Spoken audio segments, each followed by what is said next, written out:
All right, welcome everybody to episode 4 of Controlled Chaos. I'm your host, Jason Lederfine, U.S. Army combat veteran, Chief Operating Officer for Cage Fury Fighting Championship. And speaking of Cage Fury, we have one of our absolute most unique events, probably in company history, this week. The Thrill on the Hill at the Union League, an outdoor event honoring the 250th anniversary of our country at the Union League. We've got 2 championship bouts, a night of action. It's going to be an amazing event. And let's go ahead and show you a little preview of what we've got going on this Friday.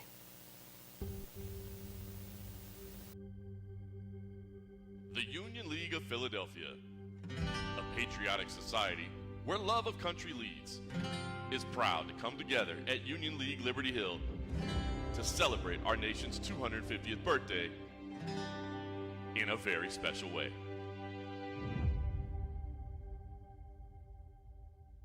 In partnership with Cage Fury Fighting Championships, a company with a long history of special events, from shows at our nation's largest military base to a barn in the mountains of the Rockies, they're not shy to try something bold.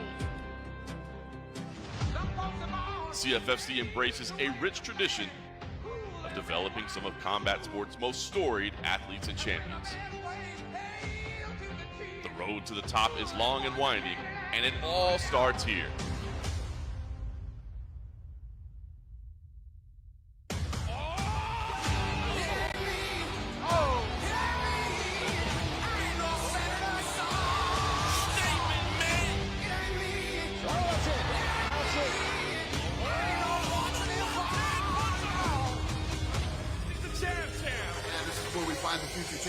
On Friday, May 29th, that road to the top passes through Union League Liberty Hill. One night of fights to make history and celebrate our nation's anniversary while we raise money for 2 incredible charities.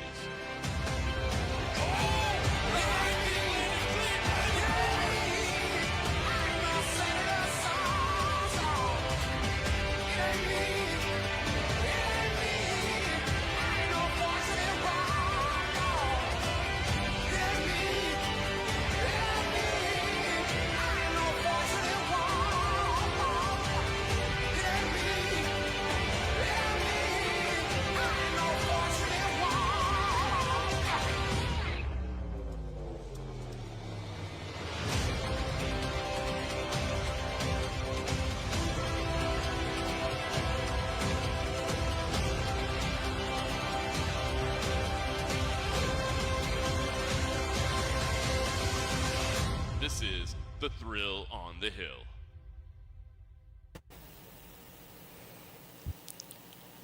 That's going on this Friday night. It will be on UFC Fight Pass. The entire card will be live on UFC Fight Pass. Don't forget to check it out. 2 world titles on the line with Kevin Peace, the former CFFC welterweight champion. And I only say former because he gave up the belt to drop down to lightweight to challenge current champion Will Starks for the belt, to become possibly CFFC's very first pro double champion. So we're looking forward to that fight. Ben Coyle will be fighting Moshe Aladi for the interim title, as current champion has been called up to the UFC Contender Series this summer, so he is taken off for a little while, so we're having an interim belt. So we got a lot going on next month. We've got quite a few shows. We've got a lot to look forward to, so make sure you're staying tuned to everything CFFC is doing. And with no further ado, I want to introduce a very good friend of mine, somebody that is, I've looked up to since I was a high school wrestler, because he was the guy at my weight class that was running the country and beating everybody up. And he's got an impressive story that I think a lot of people should hear. And that is my good friend, Rob Eiter. Rob, welcome to the show. Jason, I can't hear you. Uh-oh, Rob cannot hear me. So this is going to make it a little harder to do a podcast if Rob can't hear me. Seth, my production guy. Seth, can you hear me? Is my volume okay? Yeah, you guys are fine. I'm not sure what the heck's going on. I got you now. Can you hear me? Can you hear me, Rob? I can hear you. All right, I very can't hear good. Jason. No, this is me. This is me talking, Rob. He can only hear me. Interesting. What the heck is going on? Okay. Rob, do you have Jason muted perchance? No. I mean, my mic's on. My volume's up. You know. Always weird. You can hear my producer, but not me, huh? I couldn't hear the video. Couldn't hear the video. Can't hear Jason. Yeah. Can you try joining back? Can you exit out and join back? Yeah, I'm gonna try on my. Now I'm back in. Can you hear me now, Rob? On my laptop.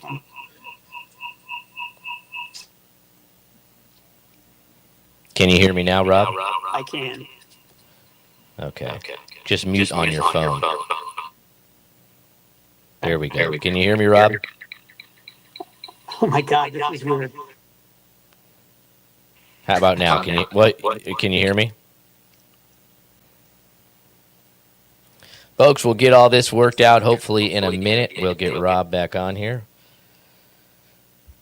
He's going to come back in the studio.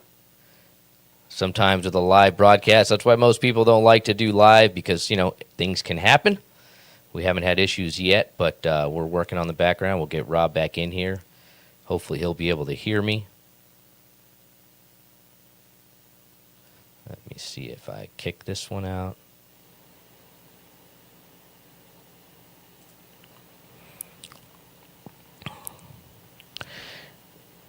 How about now, Rob? Can you hear me? I can hear you. Okay. You can't see me, right? That's all right. I'd rather you hear me and not see you. So I think this will work as we are right now. So again, I wanted to introduce. He jumped out of the studio again, I think. Rob, can you hear me? Yeah. Okay. So we've got Rob Eiter. Might not be able to see him, but I promise he's here with us. As I introduced before, Rob is a good friend of mine, someone that I've looked up to for a long time, wrestling. He represented the United States in 2 different world championships. He represented the United States at the 1996 Olympics, which was the very last year for his weight class.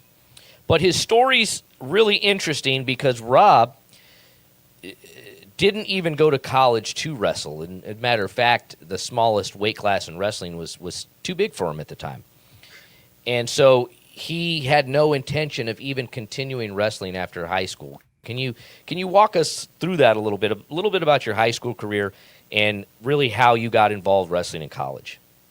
Yeah, sure. So my high school career was, uneventful. I was, competitive, smallest kid in the school in high school. And I started in 7th grade. My science teacher in 7th grade pulled me aside and said, "You're the smallest kid I've seen all day. Have you ever wrestled before?" And I said, "No." He said, "Well, I'm the wrestling coach as well. I want you to come out for the team." So I said, "All right, I'll give it a try."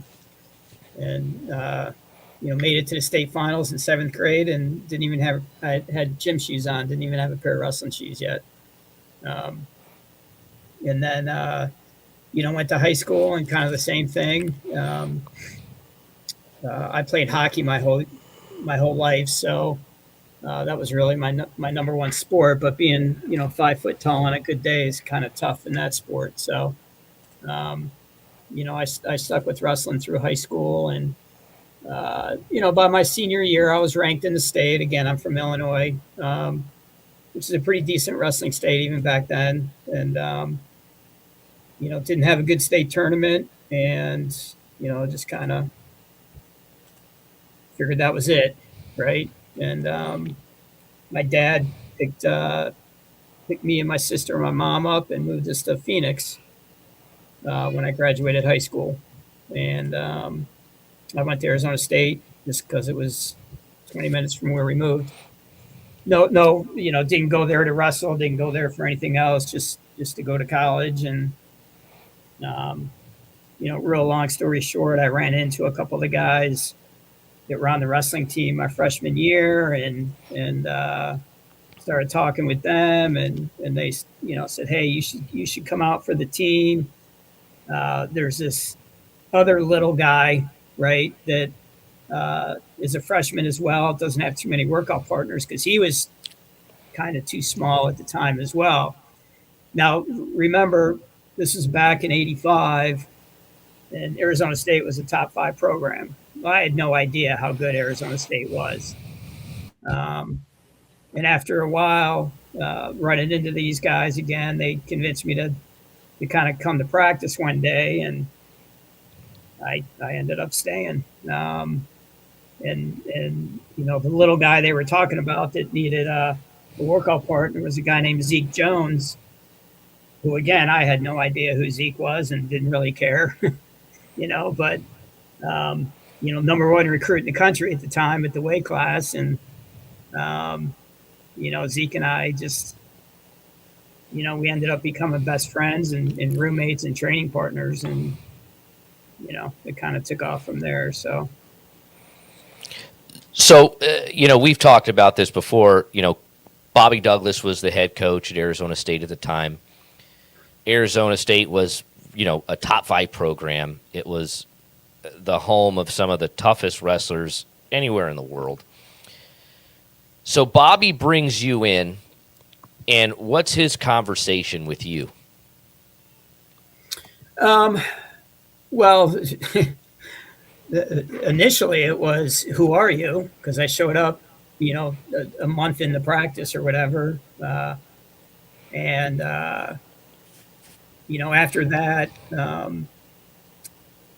along the way, I guess during my training, I still had a little, even though I didn't do anything in high school, I still was a competitive kid, and being ranked in, your senior year, and I think I won one match and lost my next one, and we were done. That was the old rules back then. I still had a little chip on my shoulder, thought I was pretty good, and in all honesty, my high school coach gave me. We had such a good work ethic in high school.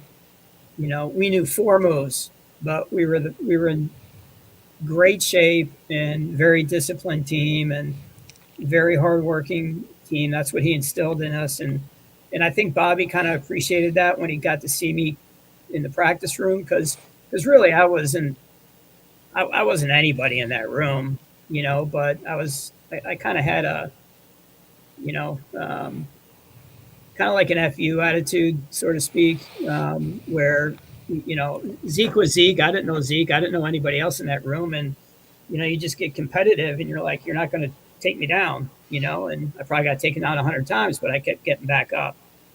And with a room like Arizona State, you're on the fence. A lot of those guys are on the fence, and you either want to do it or you don't. And you almost kind of, the practices kind of weeded everybody out, right? And I think Bobby saw, that kind of attitude in me, where he had a conversation with me, and I think I've told you this story. I think it was my sophomore year, and he pulled me aside in practice, and he said, son, he goes, I want you to, I'm sorry, this is my freshman year. He goes, son, and this is how he talked to everybody. He called everybody son. I want you to focus on freestyle. And because we had Sunkiss kids out there, right, training at ASU. And I said, well, coach, I've never wrestled freestyle before in my life. And he said, don't worry about it. He said, one day you're going to be trying out for the world and Olympic team. He said, we have the Sunkiss kids here. He goes, there's a weight class at 48 kilos, 105 and a half pounds. He goes, you're perfect for it. He goes, I want you to focus on that. And I was like, okay. And that's kind of how my freestyle career started. So it's a pretty rare thing for a freshman in college to have never wrestled freestyle before at all. And, you're 18, 19 at the time. At the age of 23, you had tried out you were in the finals for the Olympic trials for the 92 Olympics, right? Yes. And wrestling another absolute stud, Tim Vanny. Yep. And the very first match against a guy that you felt was a lot better than you at the time, you beat him in the very first match. How does a guy go from no freestyle experience, a respectable high school career, to now one match away from the Olympics just a few years later? It's a combination of pretty much everything. I mean, I was in a situation, it was a perfect situation for me. One thing that I tell everybody is I was successful early on in freestyle in a very, very small way, meaning, I never wrestled freestyle before. Well, 105 pounds, there's not a lot of grown men. You look at, 57 kilos, right? And you got everybody and your brother wrestling that weight class.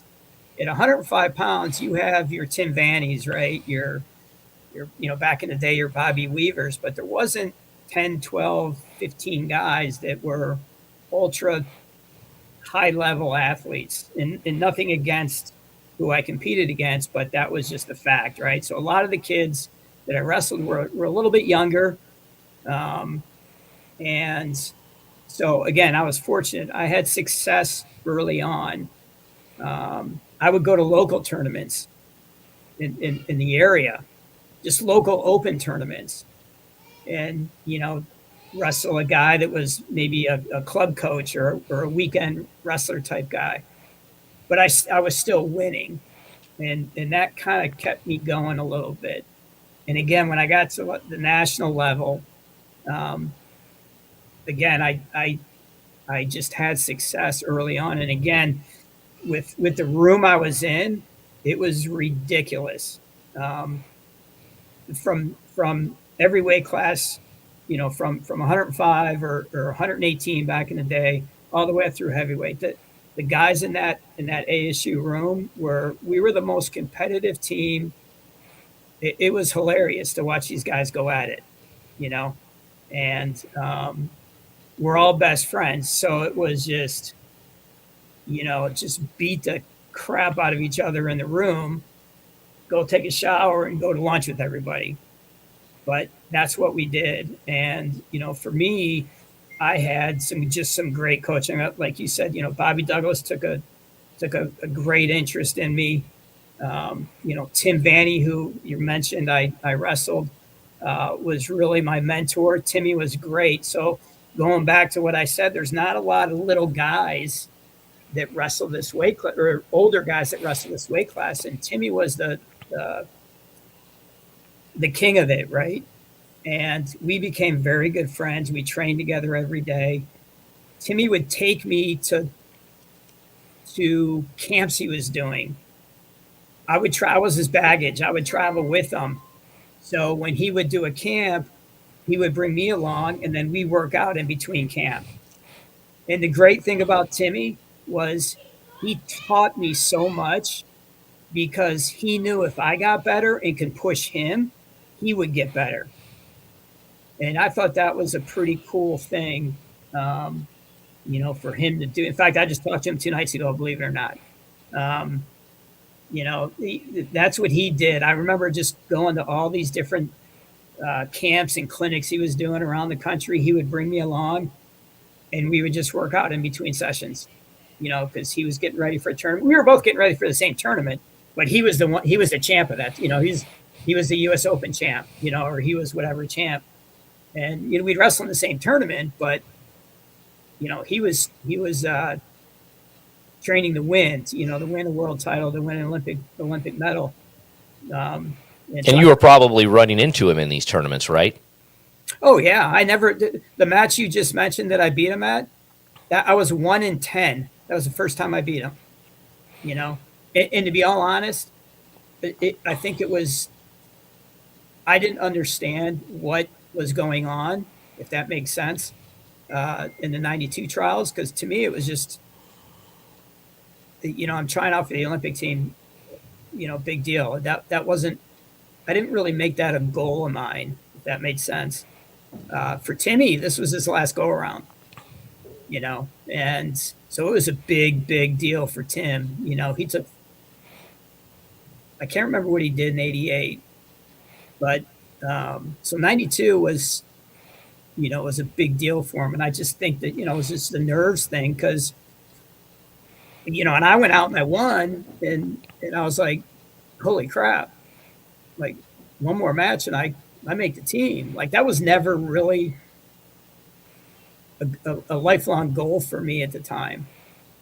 And Well, I mean, honestly, it probably hadn't been because you'd only gotten really serious about wrestling, 3 or 4 years prior to that.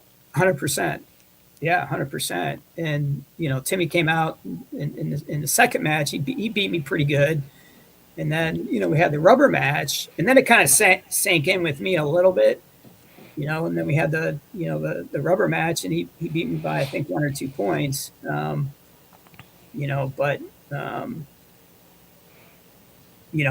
it was interesting. Best 2 out of 3. So. Yeah, it's a tough road, and that's why we like to see the 2 out of 3 to make sure, because in freestyle, you can see somebody tech a guy, then they wrestle again and he gets teched, and then they wrestle again and it's a 1-1 decision. The scores can be all over the place with freestyle because it can take one series where there's a few tilts or there's a few exposures and now it's 8-0. So it's really weird. That's why we like to see the 2 out of 3 because it's hard to fake 2 out of 3 wins. So, and it makes it really exciting, especially when you go to the rubber match, where both guys know it's like the blood round of the state tournament. Whoever wins places, whoever doesn't goes home, and that's a cool thing. Yeah. Now, Bobby did some unique things with you while wrestling at Arizona State. Bobby would find out whoever Zeke was wrestling the next week, and he would tell you, he would pull you aside and say, Rob, this guy's really good at low singles. And this is how he shoots them. So I want you to do this to Zeke all week long. I don't want you to do anything but shoot these low singles. Then the next week is like, hey, this guy's really good at this. And he would have you, basically what Bobby would do is make you into Zeke's opponent for the next week so that he was forced to work on it. And a lot of coaches don't have somebody like you in the room to do that with. What was that like with Bobby? Oh, it was awesome. I mean, that's how I progressed. I think going back to your question, I progressed a little bit faster than you would think because I was somebody different every week. So I was learning different things every week, which, obviously helped me tremendously. But just having, Bobby Douglas pull me, just have him pull you aside and talk to you. And again, you got 35, 40 kids in that room and he's pulling you aside. That was something really special. And Bobby's such a funny coach too, because, and I've told you this before, but he, like you just said, I'd be shooting low singles all week on Zeke, and Monday, Tuesday, Zeke he'd be so frustrated, because I'm scoring on him left and right, and I could see Bobby in the corner with that little smirk that he always does, and just laugh, and then he'd finally go over to Zeke and he'd be like, hey, this is how you defend it, or this is what we need to do, or this is how he's setting it up. And by the, Friday, Saturday, Sunday, whenever Zeke had to wrestle, whoever he was wrestling, he had it down, and then, one week I'm Iowa, next week I'm Oklahoma State, next week I'm, whoever. And, that was pretty special. And, that Bobby took a interest and a liking in me to trust me to get Zeke ready, And it worked. It was successful. And to get back to your freestyle question, this is how direct Bobby was as well. Again, he pulled me aside my freshman year and said, Zeke's my number one guy. And I said, okay. He goes, so you're basically, he told me you're never going to make the lineup, at 118. He goes, but I want you to go freestyle. I want you to do this, And, Zeke was the number one recruit, and, rightfully so. Obviously, look at his career, collegiately. Like I said, I credit Tim Vanny and Bobby Douglas, but Zeke and I, we battled each other unbelievable. It was unbelievable how we battled each other, and then went and got food afterwards and lived together. So So in '92, you don't make the team, but the next year, '93, you make your first World Championships. Walk me through that. Yeah, well, so I'll back up, because in '92 I was done. I mean, I was 24, right? I grew up in a very traditional home where, my dad's oldest out of 7, my mom's oldest out of 5. I was the firstborn. And, my dad went to college, married my mom, had me a year later. Like, that's what you're supposed to do, right? So in '92, I figured I was done, and went home and was kind of contemplating what to do next, and got a call to be an alternate for the '92 team. And again, on the '92 team, Timmy was at 48 and Zeke was at 52. And usually they go to the team members and say, who do you want to bring over as training partners? And so obviously I work out with both of them. And so they called me and said, do you want to go over as an alternate? And I'm like, yeah, shit, I'll go to Barcelona for free, and went over there and we trained and walked into the arena, and the first day walked into the arena, and I know, all the crowd and everything, but just to hear all the different countries cheer for their athlete, I was like, oh crap, I got to do this, man. I got to dedicate the next 4 years to this and make it to '96. And thank God they called me, because if they didn't call me, I wouldn't be talking to you right now. So just walking into that Olympic venue and seeing that stage and seeing wrestlers from all over the world and their loyal fans cheering them on, that was enough to motivate you to say, I'm not giving up. Yeah, I've been to international tournaments for years, but it's not the same. It's not the same as walking into the Olympic Games and seeing that type of crowd and that type of atmosphere. And like I said, I was just like, I got to do this. I just got to do this. So '93, the very next year, you do make the world team. Yeah. So what was that experience like? It was great. It was probably one of the more interesting world championships, being in Toronto, solely because it was during the summer, obviously, and it was in an ice rink in Toronto, but it was probably record-setting heats, and the ice rink doesn't have like air conditioning, and so they had the windows open. If you go back and watch, I think it was Tom Brands against it was either the Canadian or the Iranian, I can't remember, and just sliding all over the mat because it was so sweaty and whatnot. But for me, I tell this story when I talk to kids, about how to appreciate where you live and where you come from. My first match was against a kid from Armenia. And remember, now Russia has now separated, right?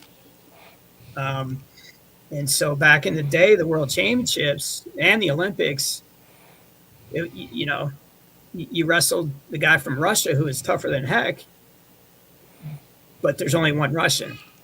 Now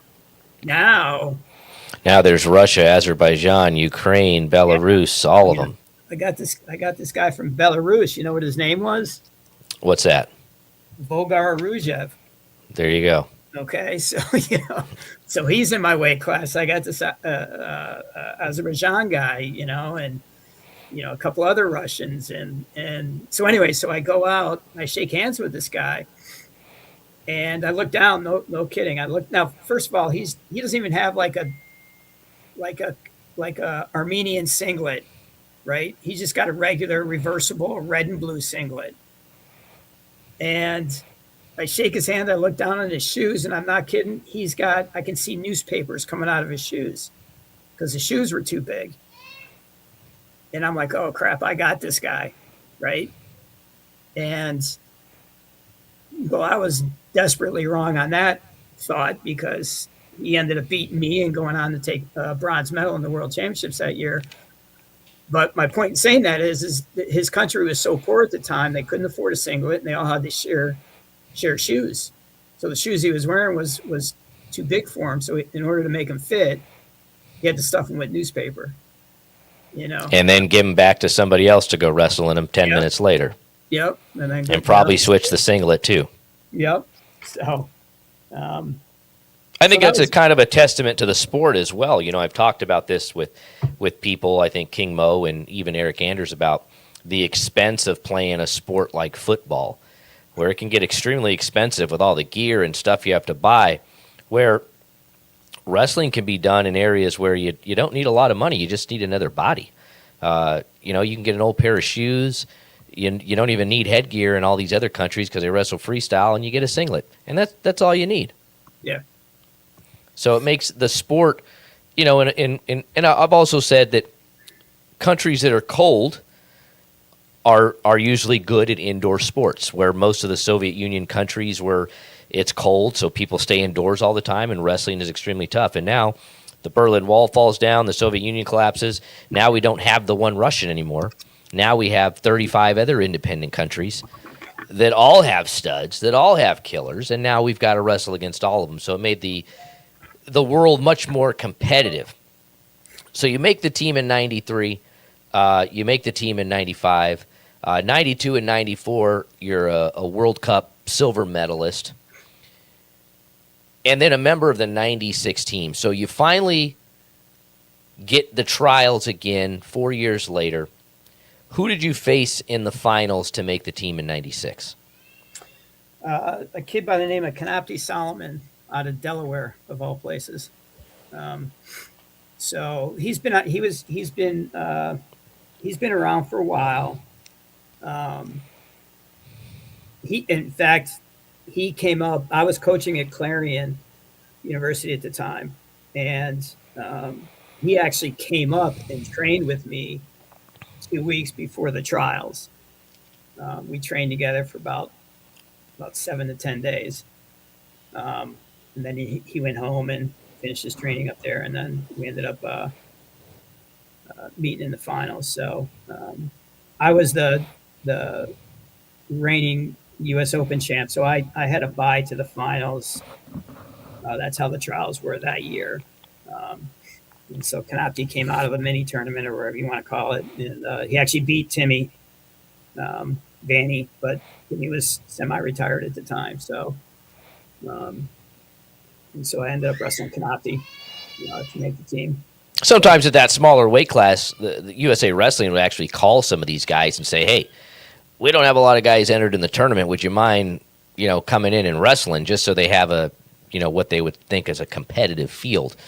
I think I talked to Serb before, the former Pennsylvania athletic director, who told me the same thing. Like, he got called before, like, "Hey, there's nobody in Lou Rosselli's weight class, really. Can you come and wrestle for us just so he has a match?" So it's kind of unique that this guy trained with you, knowing that if he wins the trials, basically, he's got to face you in the finals, and yet he still came and trained with you.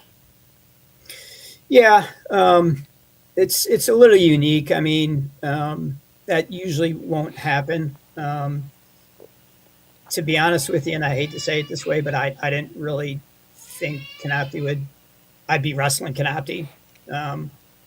I figured I knew Timmy was training. I figured Timmy would be the guy I would face. And but it is what it is. And again, one thing with us is it's with being a little guy, it's really hard to find training partners at that level. And so I know Kanapti. He went back home, and there were some comments he made in a newspaper interview we did, and saying how he was getting the best of me in practice and everything, and I said, yeah, that's practice there, stud. Yeah. And unfortunately, Kanapti's no longer with us, but great kid, great smile, great personality. I mean, I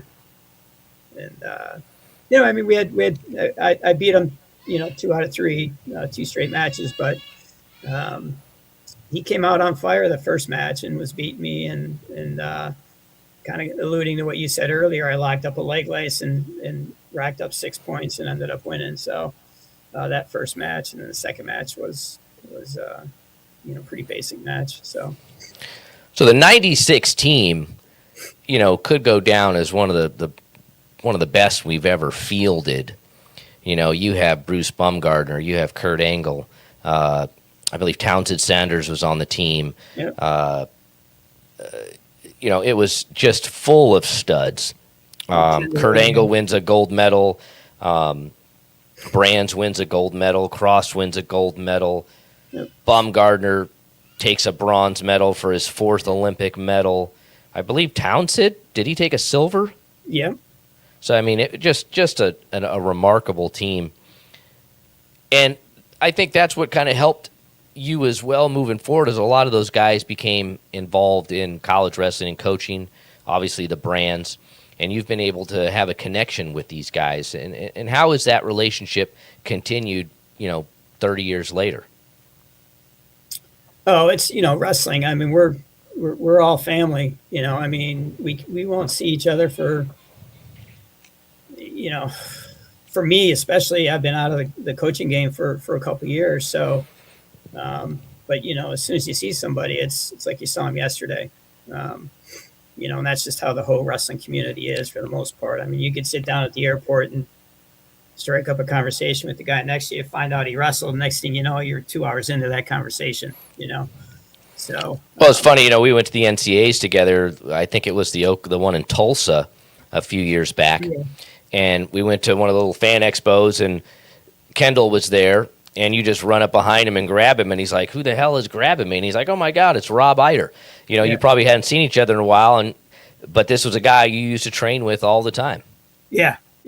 No, it's and especially being a part of that team is a pretty special team, like you said, Kurt Angle, and that crazy match with the Iranian, and where he tried to raise his own hand, and Good old Abbas Jahidi, and seeing Kendall do what Kendall did. Kendall's an enigma, man. He cut a ton of weight, and but he's got such a exciting style to watch, and great smile and great personality, and then you counter that with Tom Brands, at the next weight class up. Tom's just gonna beat the crap out of you and not smile. Yeah. And when he texts you, he's not happy he didn't text you earlier. Right. Which is awesome. So, and Kurt, seeing Kurt do what Kurt did, and then the post career he had, and with the WWE and all that good stuff. And you look back, and honestly, if Kurt hadn't taken that last shot, and the referees gave him that decision, I don't think his entire persona or character as a WWE or WWF at the time superstar would have worked. I don't think he would have gotten over, because he can't say, "I'm a gold medalist and I won with a broken neck," and it just made his character who it was. Yeah. Just think, he hadn't taken that one shot in his wrestling career, probably no one would have heard of him after the Olympics. Yeah. Well, do you know what his first job was after the Olympics? What's that? He was a sports announcer in Pittsburgh. Makes sense.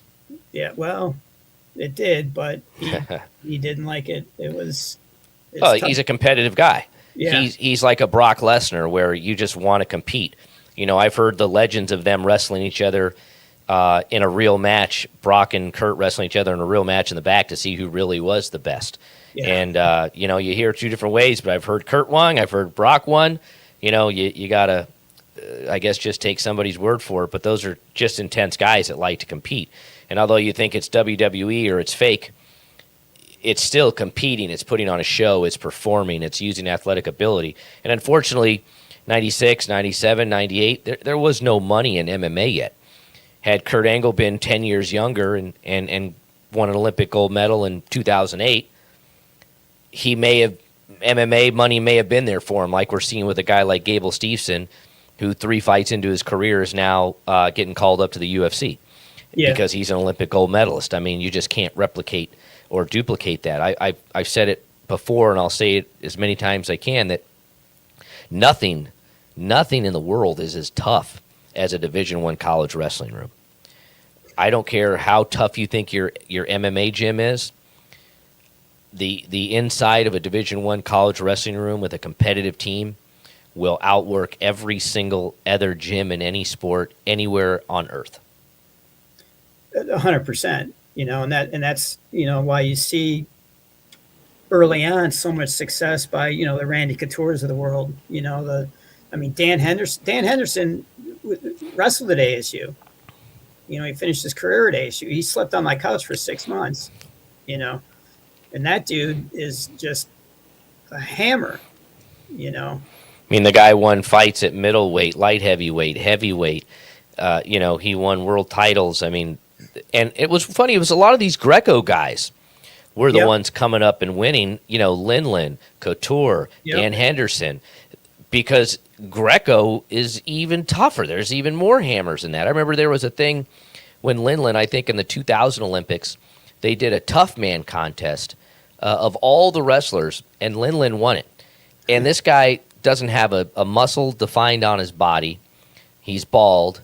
He doesn't look like he's even done a combat sport in his life, and he just beats every stud in the world in a tough man contest at the Olympic Training Center. Yeah. Yeah, well, you got freestyle and then you got Greco. Those guys are throwing each other on their heads. I mean, that's a whole other, Definitely takes a lot to pick up a grown man and against his will and want to throw him. Yeah. So let's talk about a little bit about your coaching career. So you actually coached the 1999 women's team, and I believe they were world champions. They won the world championship that year, right? Yeah. So you end up transitioning, starting to coach, because after the 96 Olympics, your weight class was eliminated, basically forcing you into retirement, right? Correct. So you had no more opportunity, because now the lowest weight class, I believe, was 119. Yeah, I mean, I think it was 121, actually, originally. So, I mean, you walked around at 110 pounds, right?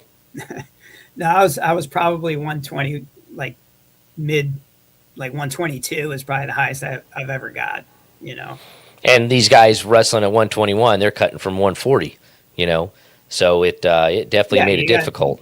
You got your Sammy Hensons of the world out there, Absolutely. Lou Rosselli's, guys like that. There was a lot of studs out there.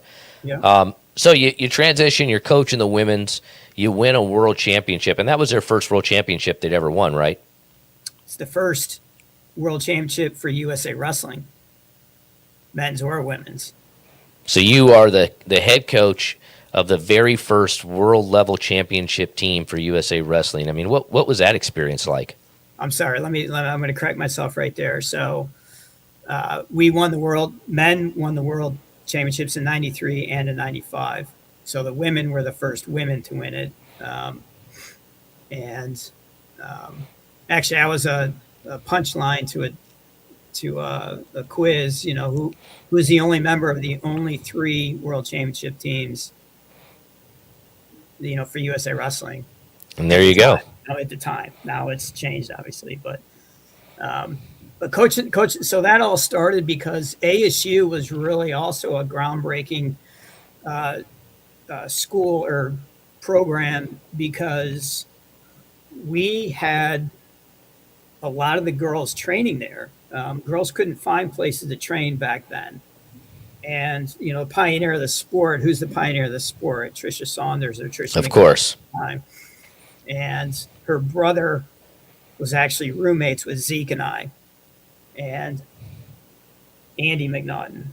And I got to know Trish through Andy. Trish and I became very good friends. She wanted to she was getting her master's, I believe, at Wisconsin and wanted to train again. Moved out to Phoenix. I worked out with her. She started calling all these other girls, California girls, coming in. She brought in a girl from Japan to train with her, Miyu Yamamoto. Um, and we were kind of the epicenter for the girls training. And I would train with them because not a lot of the guys would. They wouldn't take the time, or they just, again, not for nothing, but back then the women's wrestling wasn't, quote unquote, a sport to us,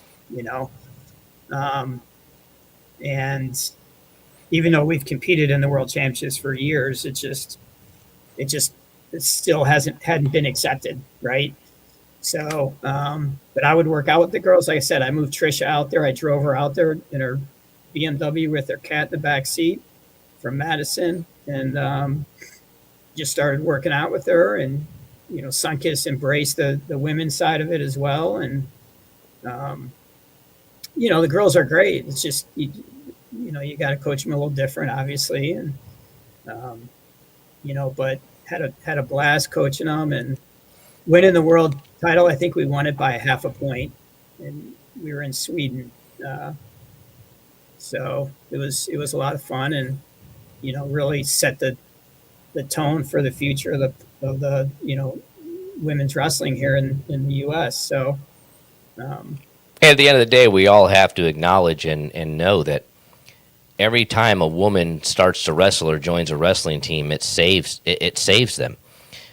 Without women, the sport would have probably been thrown out of the Olympics. We saw that we almost lost it in the 2020 games. Wrestling was on the chopping block. And I think having women involved, now we're seeing women wrestling in college. Bobby Douglas, we talked about Bobby Douglas, and one of the things was back in the day, they said because of Title IX, they were going to cut minor sports like wrestling. And at Arizona State, and Bobby Douglas said, "Did you just say minor sport wrestling?" And he goes and takes over at Iowa State. He's like, "I'm not sticking here if you're going to say wrestling's a minor sport." But unfortunately, Title IX did that to wrestling in a lot of schools. We've seen it.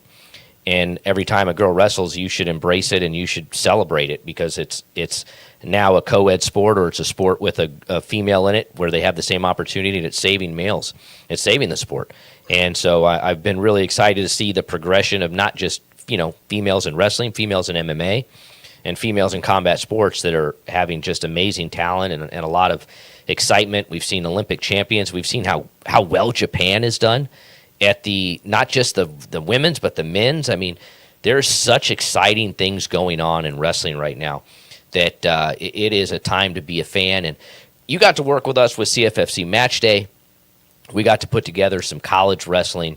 And again, you used a lot of your influence and connections and relationships to get us some really, really cool matches. I remember the year that the finals were in Philadelphia a couple years ago, our last season at Match Day. Out of the 10 bouts, 13 of the athletes had competed on Match Day. So, I mean, what a testament, and quite a few of them won. I mean, there was a couple matches where it was 2 Match Day guys against each other in the finals. That was a lot of fun, and hopefully maybe we get to pick that back up one day and continue to do something like that. So what does the future hold for Rob Eiter right now? Well, right now I'm it's funny we're talking about girls wrestling, female wrestling, and right now I'm involved with a company called Final Takedown, and our sole focus is really promoting girls wrestling at the youth level and high school level. I think there's still a need for the girls to have more opportunities to compete, and being out here on the Jersey coast, we're going to put on tournaments geared towards the girls, again, to give them just more opportunities, and continue to grow the sport. This sport's come such a long way since that '99 World Championship team but still, there's still not as much opportunity as there should be for the girls to compete and showcase their skills and talent and whatnot. And like you said, there's so much opportunity for them at this level to continue their education at the college level. Get college scholarships to wrestle for a team and graduate with a degree and all that good stuff, and potentially make a world and Olympic team. So that's what we're focused on right now, and hopefully can promote our program a little bit, you mentioned CFFC, using CFFC as well, and kind of following their model a little bit of how they promote their sport or their events, I should say. But we have a great group that I'm working with right now, and just real excited for the opportunity to grow. We're definitely looking forward to seeing that take off, and the opportunities for more tournaments. We see a lot of women.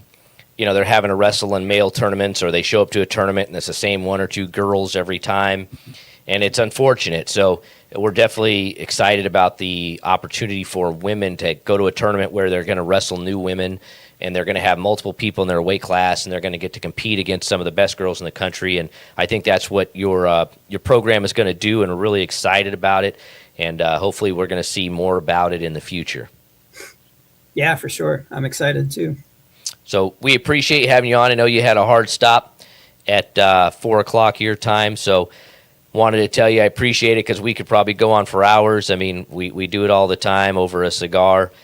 So anybody that doesn't know Rob, follow his career, follow what he's got going on, especially if you're a female wrestler. Follow what they've got going, because there's going to be some opportunities coming up for you that you may not be offered other places that can help you. I'm still trying to bring him eventually to Memphis one day. He's promised me he'd come, and I want to do a seminar for some wrestlers out here with him and see what it's like and hear his story, because I think it's worth hearing. There's guys like Frankie Edgar that say, hard work will beat talent every day, and I think that's what you had, Rob, is you just worked so hard. It didn't matter that you didn't have the experience. It's just, you were working out with the right guys. You were in the right room. I mean, you even trained at Foxcatcher. You took any opportunity, and this was a time where there was no money in wrestling. There was no sponsorships. It was very difficult to be able to even afford to train full-time to do this sport. So congratulations on your career. Thank you for your friendship, and anything else you want to say before you go? No, I'm good. I appreciate you having me on, and look forward to what we can do.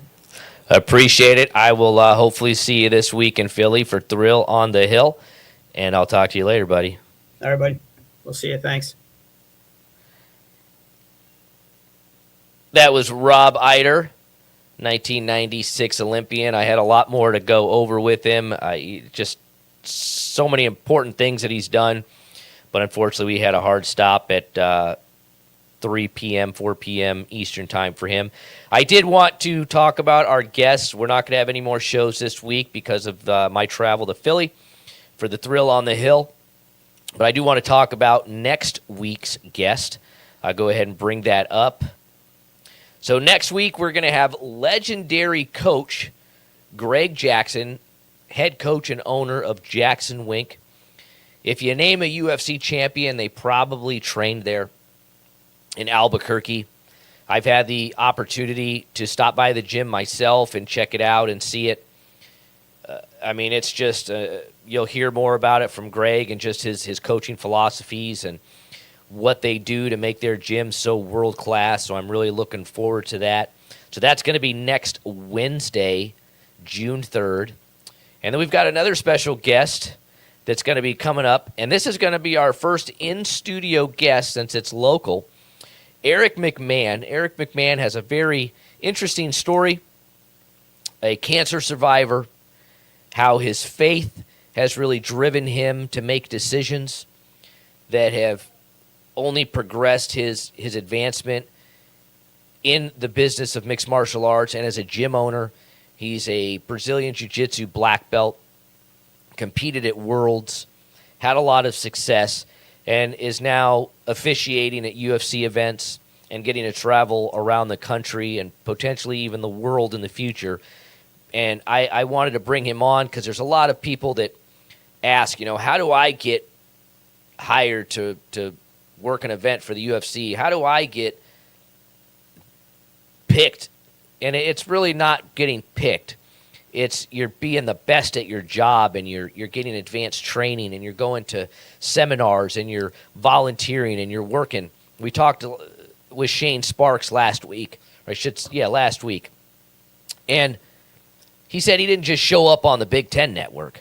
No, he was a sideline reporter for 10 years at the NCAAs and other things before he got that call up. And you're going to hear the same kind of story from Eric, and I want him to be able to walk through what it's really like to get to where he is from where he was on the brink of death with cancer to reffing in the UFC and still doing local shows as well because he's got to keep his skills sharp. So we're really looking forward to that. Don't forget, Thrill on the Hill this Friday, May 29th. It's going to be an absolutely spectacular event. We're really looking forward to it. And until then, I'll catch you next week.